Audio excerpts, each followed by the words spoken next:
পাথরের মতো জীবন্ত বহু কাটালেন, একটু মাটি হয়ে দেখেন।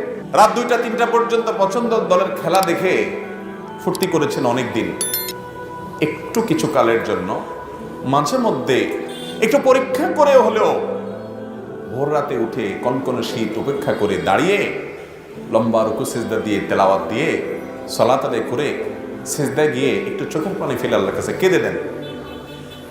আল্লাহর শপথ করে বলছি, পৃথিবীর সবচেয়ে তৃপ্তিদায়ক মুহূর্ত আপনার কাছে সেই মুহূর্ত হবে যখন রবের সামনে দাঁড়িয়ে একটু চোখের পানি ফেলতে পারছেন। একটু চেষ্টা করে দেখেন, একটু ট্রাই করেন। তো সাহাবা একরামের ভিতরে ওই বৈশিষ্ট্য ছিল ভাইরা আমার।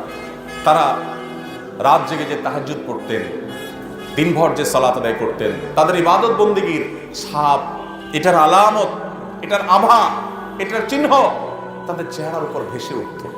সীমাহুম ফি উজুহিহিম মিন আসারিস সুজুদ।